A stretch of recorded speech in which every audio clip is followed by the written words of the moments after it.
Bulan Dzulhijjah bulan istimewa, di antara salah satu bulan haram, bulan yang dimuliakan oleh Allah. Dan khususnya di 10 awal Dzulhijjah itu ada keutamaan-keutamaan yang dikhabarkan oleh baginda Nabi sallallahu alaihi wasallam. Dalam satu hadis Imam Ahmad meriwayatkan, "Ma min ayyamin a'dhamu indallahi wa la ahabbu ilaihi al-'amalu fihinna min hadhil ayyamil 'ashri. Fa'akthiru fihinna at-tahlila wat-tasbiha wat-tahmida wat-takbira." Baginda Nabi menyebutkan tidak ada hari-hari yang lebih agung dan lebih dicintai oleh Allah melebihi daripada 10 awal Dzulhijjah.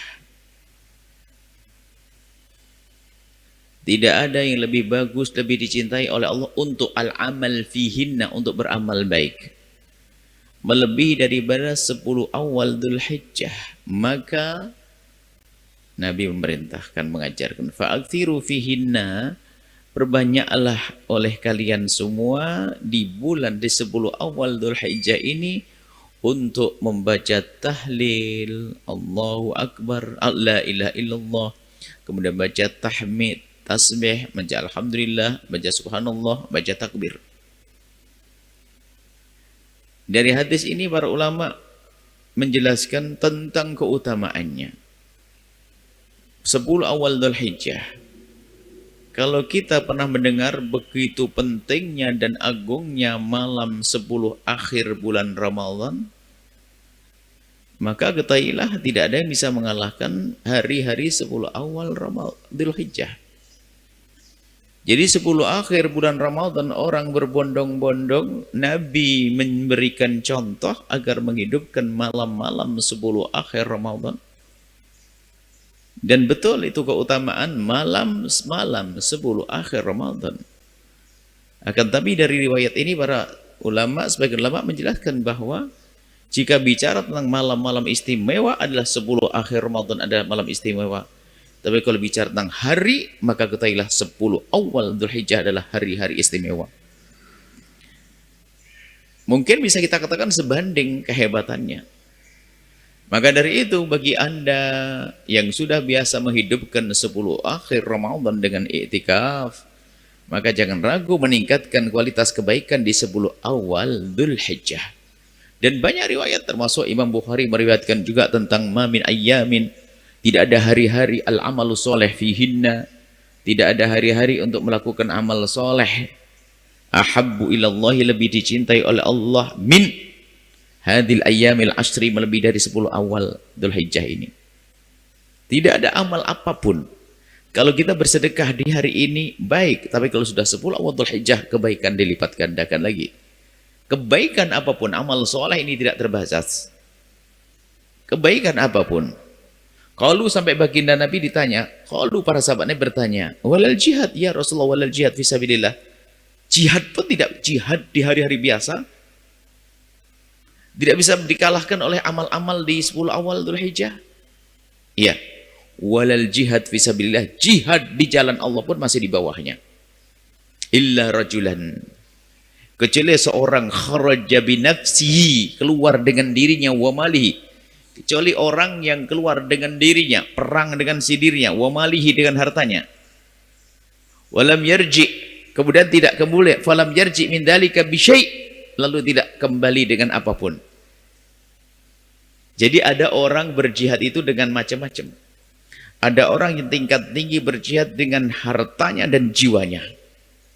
Dia berangkat dengan dirinya, lalu dia dengan hartanya.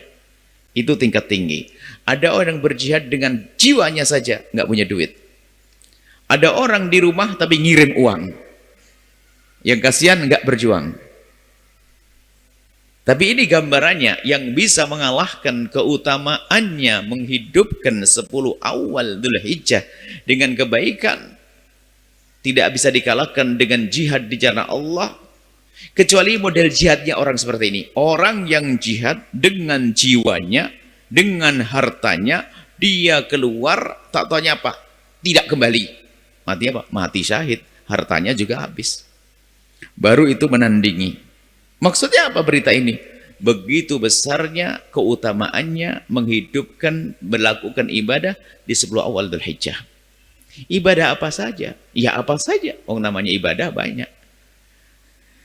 Dimulai tentang puasa, bisa puasa, sedekah ditingkatkan, niat bangun masjid, bangun pondok, nyantuni fakir miskin dan seterusnya. Segala bentuk kebaikan kalau bisa kita hadirkan. Nikah juga, makanya banyak orang mengerti sepertinya itu pada orang pada nikah deh. Nah, ini kan sebuah kebaikan. Ini adalah tentang 10 awal Dzulhijjah. Maka segala kebaikan hendaknya kita bisa hadirkan di malam, di hari-hari 10 awal Dzulhijjah. Kemudian ada keutamaan lain di Dzulhijjah ini, ada ibadah-ibadah yang tidak ada di bulan-bulan yang lainnya.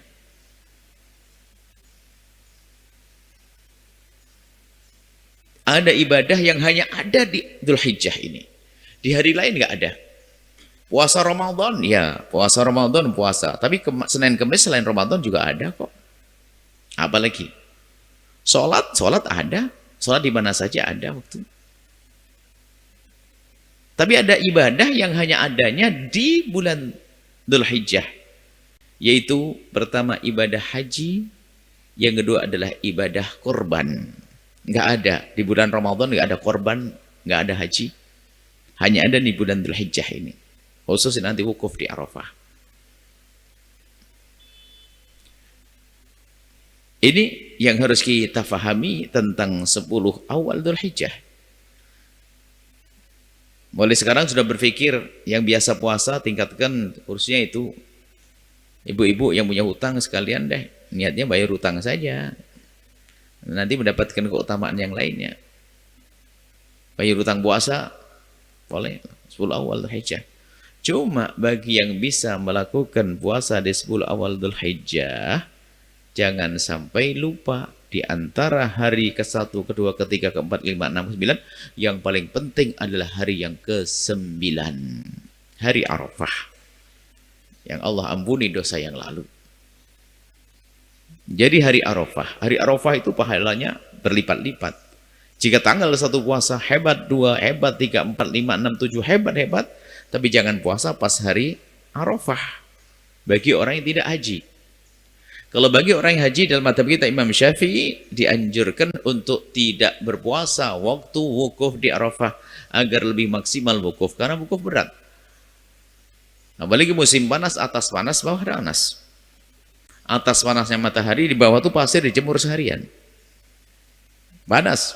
Maka kemudian perjalanan bisa jadi kita jalan kaki loh ya, dari Mekah ke Arafah, dari Arafah ke Mina, Mina ke Mekah. Atau sebagian pakai mobil, itu pun juga tidak langsung mobil, tidak langsung dari tempat kita berdiri langsung naik mobil, enggak. Kadang berjalan dulu, capek. Maka agar maksimal hajinya tidak disunnahkan puasa Arafah bagi orang yang melaksanakan ibadah haji. Ini adalah keutamaan. Kemudian di hari Arafah nanti ada tentang berita a'dzamul ayyam, paling agungnya hari adalah Yaumun Nahr, hari nyembelih korban. Ada riwayat lain tentang Arafah. Jadi Allah memerdekakan hamba-hambanya dari api neraka adalah tidak pernah Allah tidak memerdekakan hambanya dari api neraka, tidak memerdekakan lebih banyak daripada di saat Allah memerdekakan hamba-hambanya di hari Arafah.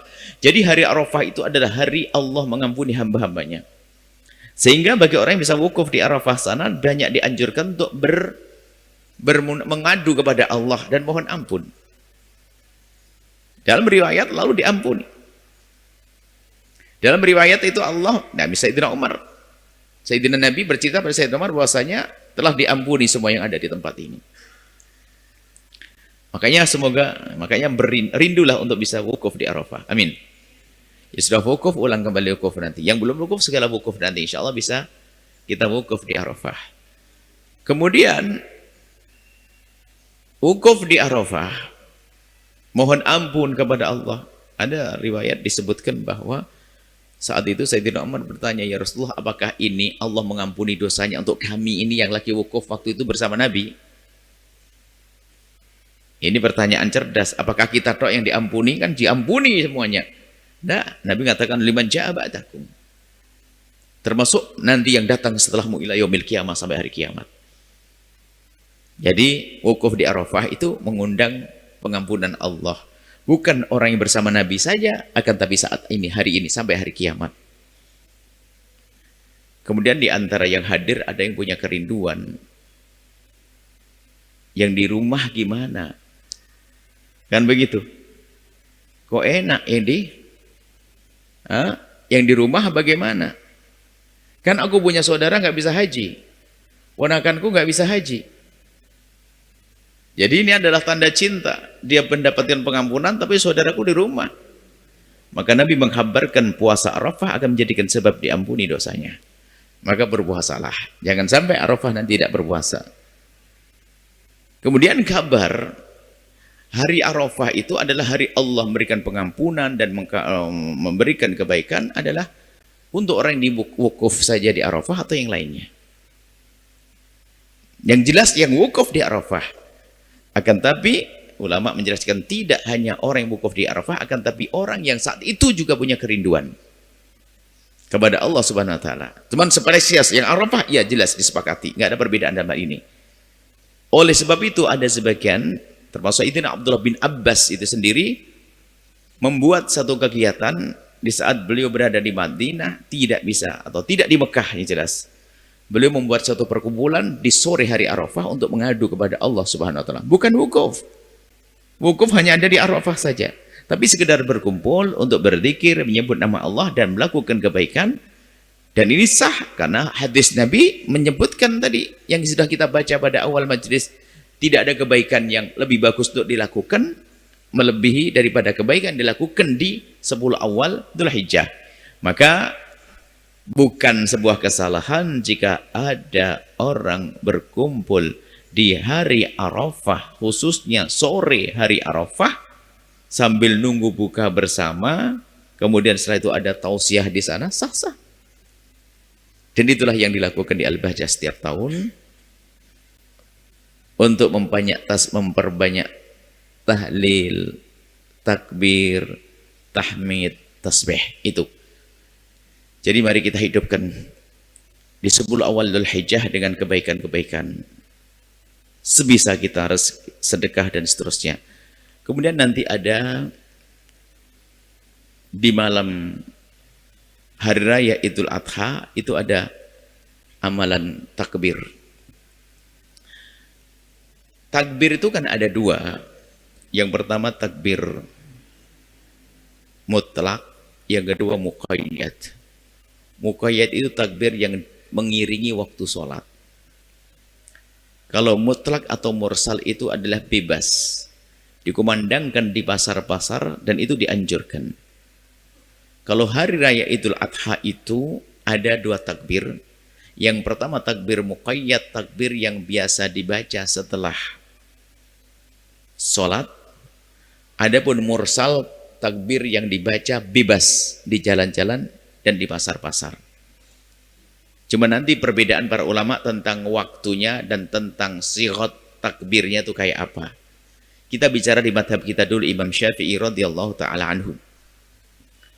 Di dalam madhab kita Imam Syafi'i, adapun takbir muqayyad, takbir yang dilakukan setelah sholat itu, di dalam madhab kita ada dua pendapat, tapi pendapatnya nggak terlalu jauh. Yang pertama mengatakan waktu masuk subuh tiba. Yang kedua adalah setelah sholat subuh, mirip-mirip. Karena takbirnya apapun bentuknya tetap habis sholat kan.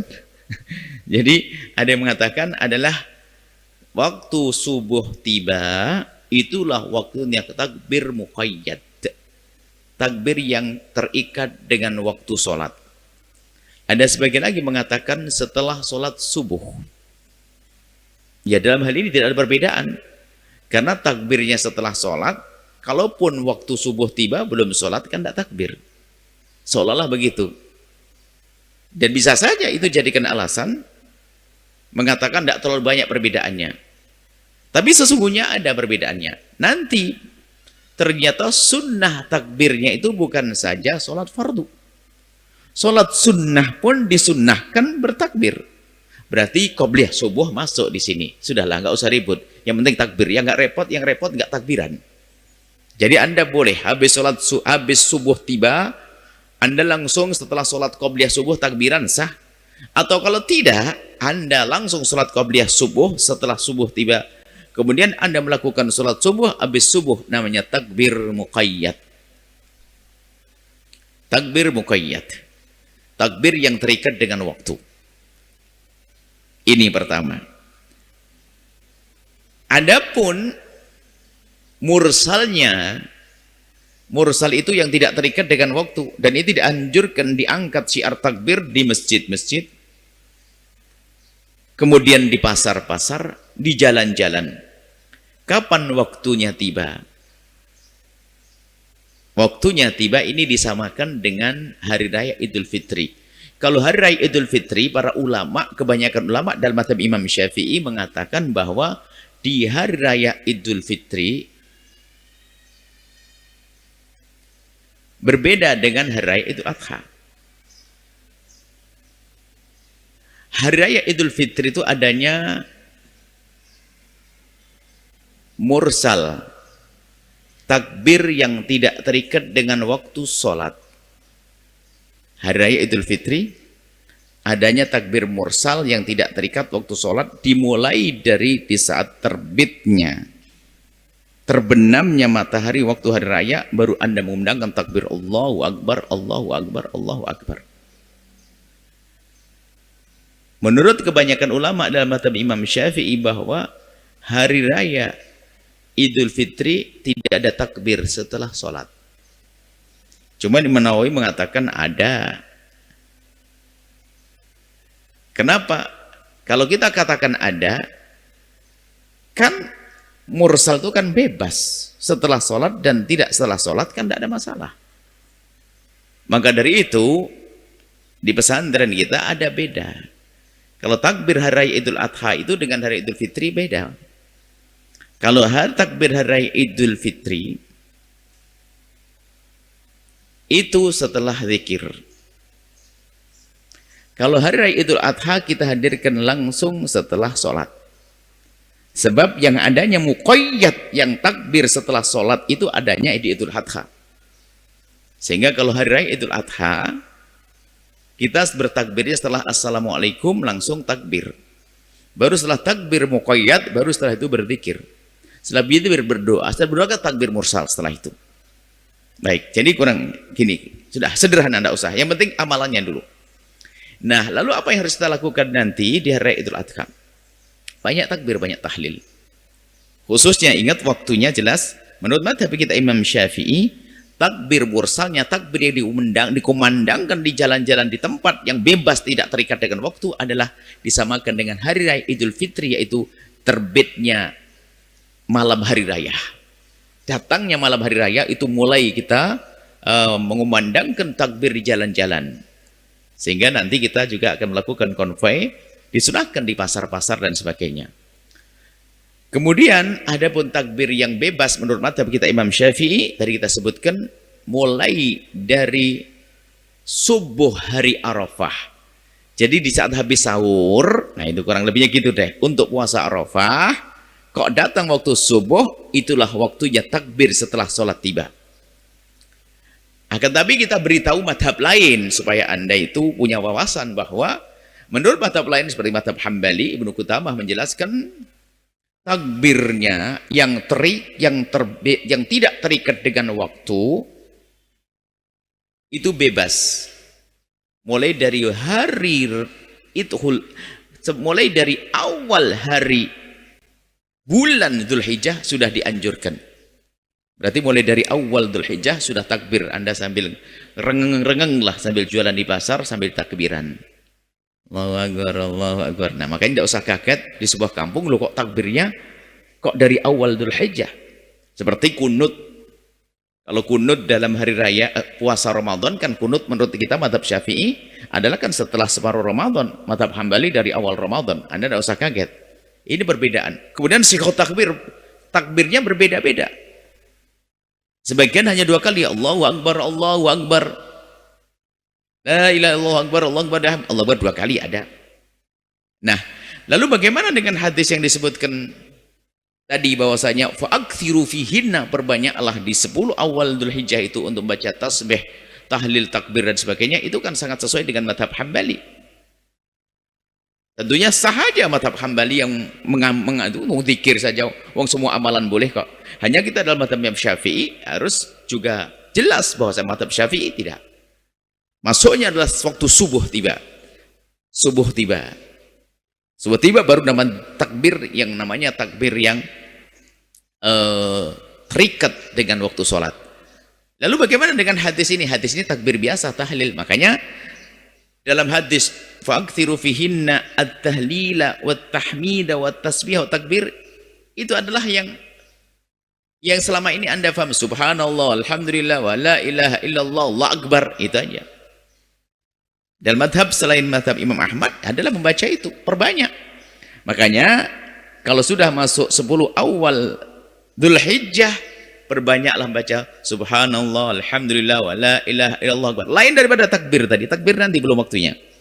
Jadi termasuk zikir yang paling utama di 10 awal Dzulhijjah adalah waktu Anda duduk. Zikir yang lain banyak, adalah Allah, ada yang lainnya, tapi utamakan zikir yang disebutkan dalam hadis Nabi, aktsiru fihinna at-tahlila wat-tahmida wat-tasfiyah, takbir, yaitu subhanallah, alhamdulillah, wa la ilaha illallah, Allahu akbar. Subhanallah tasbih, alhamdulillah tahmid, Allah la ilaha illallah tahlil, Allahu akbar takbir, subhanallah, alhamdulillah, wa la ilaha illallah, Allahu akbar. Itu saja yang bisa kami hadirkan pada muqaddimah ini. Intinya adalah apa yang harus kita lakukan setelah ini, setelah kita mengerti ilmunya. Di situ banyak riwayat-riwayat tentang inna a'dhamul ayyama indallahi tabarakallahu ta'ala yaumun nahr. Hari paling penting adalah hari nahr.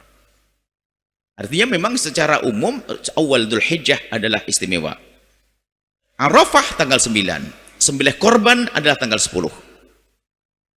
Sampai nanti nyembelih korban lah, ini jangan lagi tidak. Waktu korban nanti memanjang sampai hari tasyrik selesai. Nah, akhirnya yang belum kita, yang tertinggal, takbir muqayyad, takbir yang dianjurkan setelah sholat, dimulai daripada waktu subuh tiba hingga berakhirnya hari tasyrik. Hari tasyrik adalah hari yang 11, 12, 13. Hari raya korban tanggal 10. 11 masih Anda boleh masih disunahkan takbir setelah sholat, dan juga bahkan dalam mazhab Syafi'i tetap boleh korban. Korban kalau Anda tiba-tiba rezekinya dapatnya tanggal 12, beli kambing, disembelih tanggal 11 jadi korban, 12 jadi korban, sampai tanggal 13 masih jadi korban selagi matahari belum terbenam di hari itu. Ini saja.